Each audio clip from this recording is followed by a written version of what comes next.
Mundo a la Carta. Información oportuna al instante mientras realiza sus actividades al mediodía.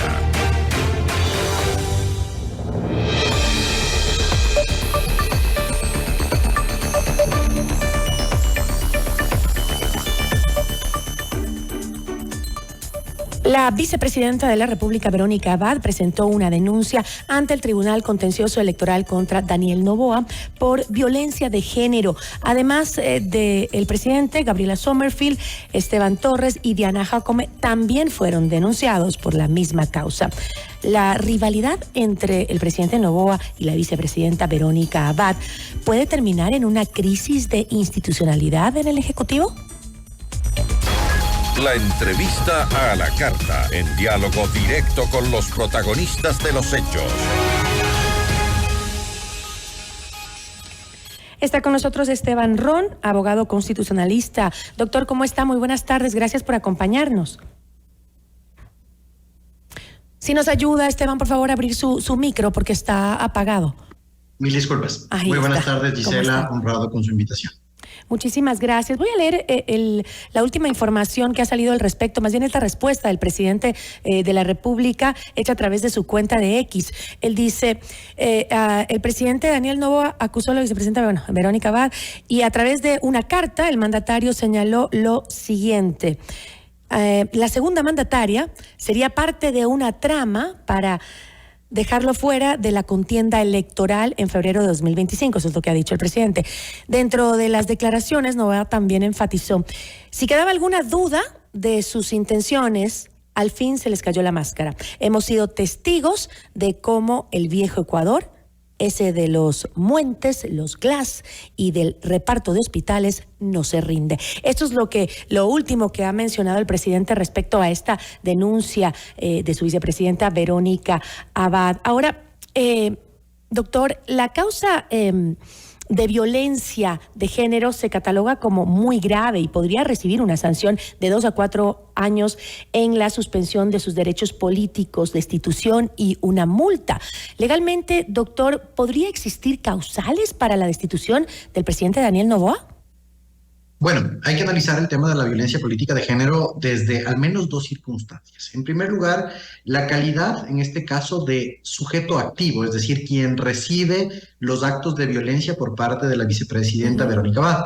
Y para eso el Código de la Democracia establece algunas condiciones, y entre una de ellas es una persona que haya sido electa y que esté en el ejercicio del cargo público. Entonces, digamos que como sujeto activo no hay ningún problema. Ahora, ¿cuál es lo complicado y qué es lo difícil respecto de esta situación en cuanto a la configuración de la infracción? Es que el propio Código de la Democracia establece que, y hay un catálogo de conductas infraccionarias para establecer si efectivamente se da el acto de violencia política de género, pero la principal es que no pueda ejecutar las labores, en este caso como servidora y además autoridad electa, sobre el hecho o sobre la base de ser mujer, se haya pretendido conculcar, ¿sí? Okay. Recordemos una cosa, estimada Gisela, la vicepresidencia de la República, según la Constitución ecuatoriana, tiene dos funciones esenciales. La primera de ellas es suplir al vicepresidente en caso de ausencia temporal y definitiva, no es el caso, no aplica, y la otra es realizar las funciones sobre la base de un esquema de competencias de las delegaciones que haya realizado el propio presidente de la República. Y ya es de amplio conocimiento que el presidente le ha delegado pues la representación diplomática en Israel. Ahora, se tendría que configurar actos secuenciados por parte de las 4 personas, ¿sí? De las 4 personas mencionadas en la infracción que hayan impedido la ejecución de sus labores como vicepresidenta y en este caso labores diplomáticas por el hecho de ser mujer. Una cosa es que se configure esta situación. Diferente sería el escenario que no le dejen ejercer sus funciones, en este caso de la subrogación vicepresidencial automática y constitucional, cuando el presidente Noboa tenga que pedir la licencia sin remuneración para hacer campaña. Ok, explicado el sustento jurídico, el marco jurídico, le vuelvo a preguntar, ¿podría existir causales entonces para la destitución del presidente Daniel Noboa? En este momento no. No, en este momento yo creo que no. Y además hay una cosa, estimada Gisela, que vale que los ciudadanos conozcan, ¿sí? La destitución, en este caso de presidente y vicepresidenta, constitucionalmente no se puede dar a través de una infracción electoral. ¿Sí? La destitución del presidente, según la Constitución, artículos 140 y demás, solo se puede dar a través de un juicio político, no por infracción electoral. Acá lo que se tiene que ver claramente es si es que producto de la infracción hay una suspensión de los derechos de participación política, ¿sí? No la destitución. Si es que se suspenden los derechos de participación política, Entonces, como tú, ¿sí? en caso del presidente, ¿se aplicarían exactamente las mismas sanciones que con cualquier otro funcionario? No. Absolutamente. ¿Sí? ¿Sí? El sujeto, en este caso activo, quien profiere la infracción electoral, no hay un condicionamiento diferente ni un tema de fuero en el Tribunal Contencioso Electoral. Pero a lo que iba con esto es que la destitución del presidente de la República no operaría. Tampoco operaría la de la vicepresidenta, ojo, ¿no? Porque las causales para presidente y vicepresidente son las mismas. Lo que está en juego es la suspensión o no de los derechos de participación política, porque si el Tribunal Electoral, el Tribunal Contencioso Electoral, suspende los derechos de participación política, tanto de Abad como de Noboa, estarían impedidos del ejercicio del cargo público. Es una cosa muy diferente a la destitución, Gisela. Ahora, desde el Ministerio de Gobierno, Michelle Sensi Contuji lanzó un comunicado para calificar a esta denuncia como un intento de golpe de Estado. Sin embargo, doctor, ¿cree usted que podemos hablar de un golpe de Estado si se están aplicando medidas que están estipuladas por la ley? Bajo ninguna circunstancia. No hay un intento, en este caso, de golpe de Estado. Y te digo porque para una configuración de un golpe de Estado, lo que se pretende, o al menos teóricamente, porque no hay una determinación constitucional del golpe de Estado, de un golpe de Estado, es que a través de actos de violencia y ruptura de la institucionalidad estatal se pretenda cambiar, se pretenda cambiar una autoridad por la fuerza. En este caso, se han activado infracciones electorales. Pero recordemos una cosa también, ¿sí? Que para el caso de Verónica Abad, también hubo la misma denuncia, ¿no es cierto?, que pretende exactamente lo mismo por parte de Juan Esteban Guarderas. En ese caso también se podría hablar de un golpe de Estado entonces, si es que hacemos ese malapropismo, ¿no? Entonces, bajo ninguna circunstancia, es un tema discursivo nada más. Ahora, el gobierno ha marcado esta denuncia también como un intento de desestabilización. Sin embargo, como usted lo acaba de mencionar, pues el mismo Ejecutivo ha sido muy claro también en su búsqueda de destituir a Verónica Abad y en la intención de que Abad no ocupe la presidencia cuando Noboa tenga que pedir una licencia para hacer campaña electoral. Tanto Abad como Noboa, entonces, ¿están intentando utilizar a la ley para terminar con su disputa política?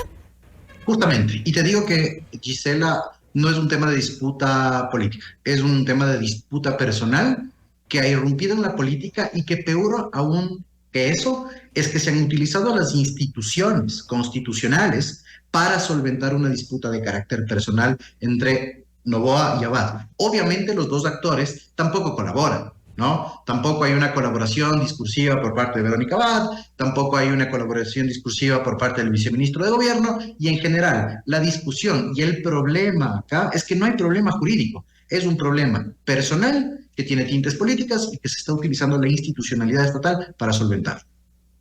Entonces, además, también el gobierno pues se ha propuesto el discurso de que destituir a Daniel Noboa de esta manera sería una desestabilización al sistema democrático, pero ¿se está o no utilizando la figura permitida por la ley?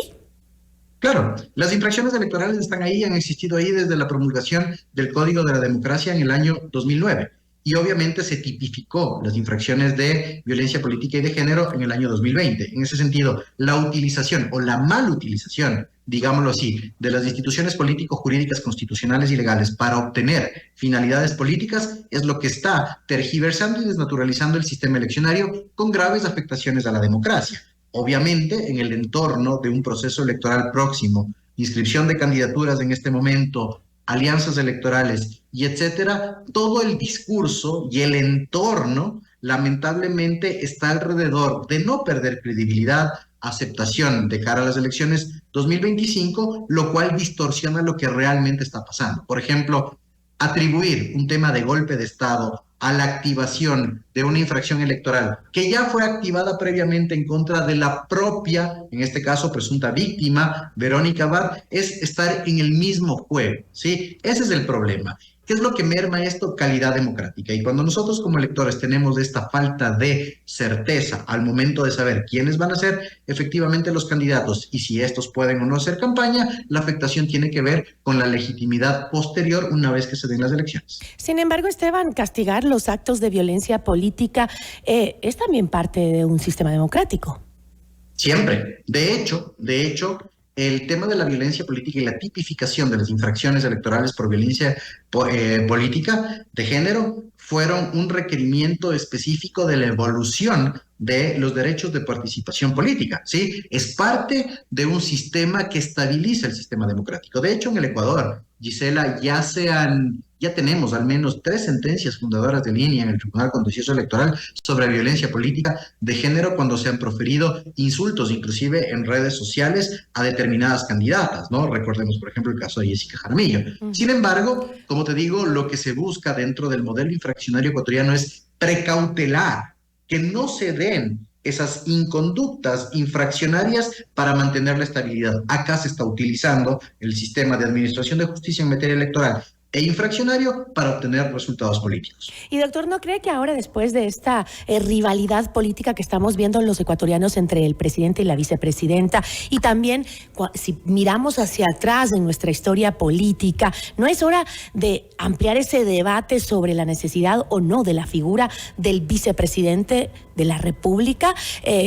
Porque además incluso es una figura cuyas funciones no están claramente estipuladas, ¿no? Y hemos visto que siempre se ha constituido el vicepresidente como un traidor, un conspirador, un constante conspirador que está ahí atrás esperando cuando le toca ser presidente. Lo hemos visto en la historia, ¿no? O sea, yo no sé, desde que soy niña me acuerdo esos temas de las disputas entre el presidente y el vicepresidente, cuando está tambaleando el presidente en la presidencia, el otro aprovecha para ver si le mete el pie y se cae de una vez y se lleva la presidencia, ¿no? Sin habérsela ganado. Y además, otra cosa, hemos visto que en nuestra historia electoral, los ecuatorianos no votamos por el vicepresidente, votamos por la figura de presidente y ya viene, pues se lo lleva de combo al que esté de vicepresidente.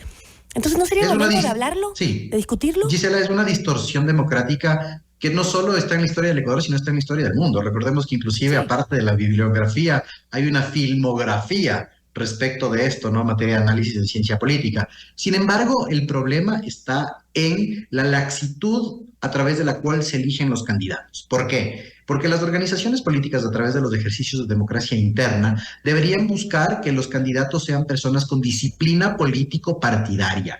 Esta disciplina político-partidaria que se expresa como una fidelidad a un proyecto político determinado o a una ideología, que es lo que ha pasado en los últimos casos, en las últimas elecciones, no solo la extraordinaria, sino la del 2021. Más el 90% de candidatos han sido candidatos invitados de las organizaciones políticas, y esta veremos lo mismo. ¿Cuál es el problema acá?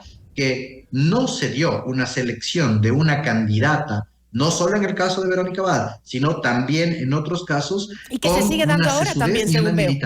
Y que se sigue dando para estas próximas elecciones, según veo. Y que se va a reproducir, Gisela. Mira, por ejemplo, el caso de la candidata del PCC, ahora asesora presidencial, etcétera. Y son casos no puntuales, es la generalidad de la situación, ¿no? Pero es un tema de disciplina de las organizaciones políticas. Para esa reforma, el Código de la Democracia, ¿cuál sería el camino para esa reforma? En ese sentido es mucho más complicado el tipo de reforma porque estamos hablando de la institucionalidad y de la estructura del Estado. Por lo tanto, hablaríamos de una constituyente para eliminar la figura de la vicepresidencia de la República, y es por eso que es tan complejo mantener esta situación. No eliminarla, tal vez. Hay países que, por ejemplo,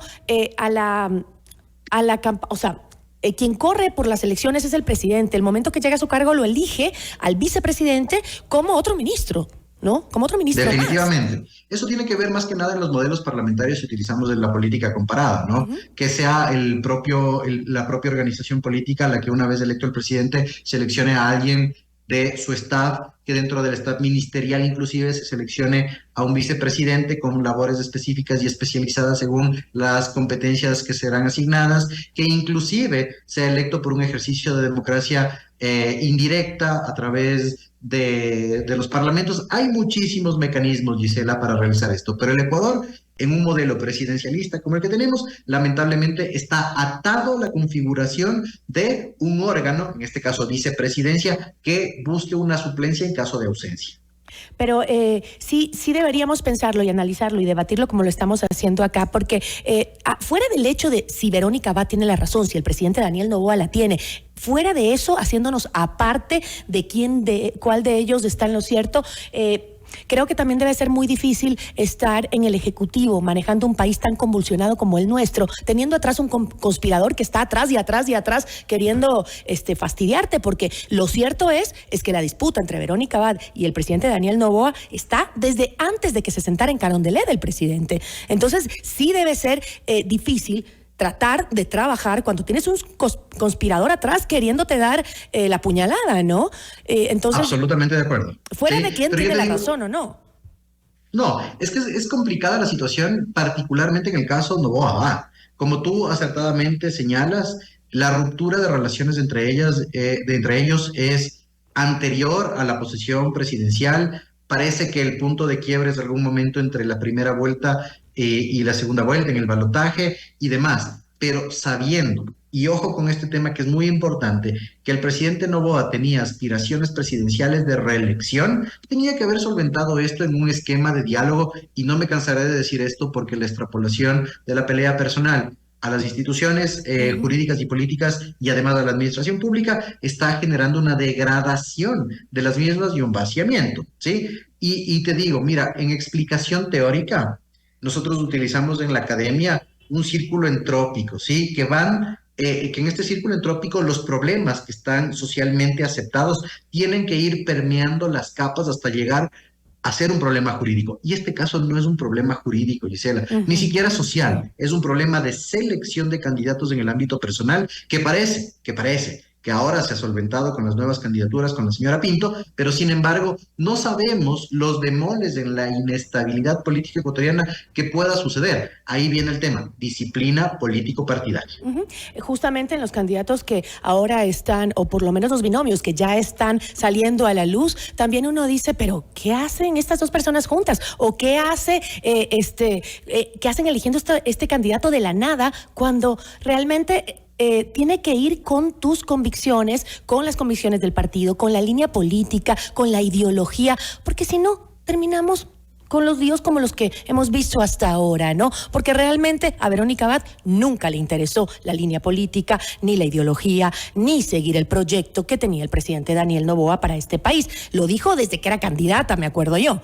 Entonces, claro, ahí hay ya un problema estructural de los partidos políticos y de esa desesperación por llenar el binomio con lo que sea o con el que le traiga más votos. No importa de dónde venga, quién es, no importa qué tipo de preparación tiene para ocupar el cargo, sino con tal de que me unos cuantos votos más, o porque es bonita, o porque es popular, o porque está en las redes, o porque simplemente, no sé, se me ocurrió, no tengo más, tengo apuro, venga. Es realmente vergonzoso. Y es un tema de preparación para lo que se viene, es un tema de preparación en cuanto a la administración pública, ¿sí? Porque otro de los temas, y aparte de la disciplina político-partidaria, es la formación del funcionamiento del Estado y la cosa pública, porque ya hemos visto que no solo a nivel de los binomios presidenciales, sino a nivel también de los asambleístas, cuando los asambleístas llegan a sus curules, no tienen el conocimiento de la cosa pública, que eso es muy complicado cuando no se tiene una diferenciación de competencias, sino más aún de los límites legales sobre la base de los principios constitucionales, que no te digo que todo el mundo tiene que ser abogado, pero por lo menos el conocimiento básico del quehacer parlamentario y ejecutivo es absolutamente necesario. Y además otra cosa, Gisela, para eso existen los puestos de los asesores, ¿no? Asesores que deberían dar luces, no solo jurídicas, sino también de una ética y transparencia política alrededor de la situación. Por eso yo creo que no es solo el hecho de los partidos, también es quien acepta un cargo para el que no está preparado, para mí también es corrupción. Pero en todo caso, creo que es un tema que hay que analizarlo, que hay que debatirlo en el país y tratar de que con la experiencia que tenemos y que hemos vivido, pues las cosas cambien y se elija un vicepresidente que no esté siempre intentando conspirar contra el presidente. Le agradezco mucho, Esteban, siempre es un gusto conversar con usted. Honrado por tu invitación, como siempre. Una buena tarde, Gisela. Nos acompañó Esteban Ron, abogado constitucionalista. Notimundo a la carta.